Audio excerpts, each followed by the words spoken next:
అటువంటి వాడు రాజు అంటే ఎలా ఉండాలి అంటే ప్రజల యొక్క క్షేమాలు కోరేవాడు, ప్రజలు నా యొక్క కుటుంబం అనుకొని పరిపాలన చేసేటువంటి వాడు రాజై ఉండాలి. అవునా కదా? అలాంటి రాజు ఎవరున్నారు చెప్పండి మనకి ఇప్పుడు? మోడీ గారు ఉన్నారు కదా.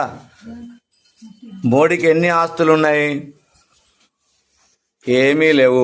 మనకున్నన్ని కూడా లేవు. వాస్తవంగా చెప్పాలంటే మనకున్నన్ని ఆస్తులు కూడా మోడీ గారికి లేవు. కాబట్టి పరిపాలకుడు అనేవాడు ధర్మబద్ధుడై ఉండాలి, సత్యవంతుడై ఉండాలి. కాబట్టి రాబోయే 30వ తారీఖు నాడు మనం ఓటు ఎవరికి వేయాలి? బీజేపీకే వేయాలి. వేయకుంటే వచ్చే నష్టం ఏమిటి?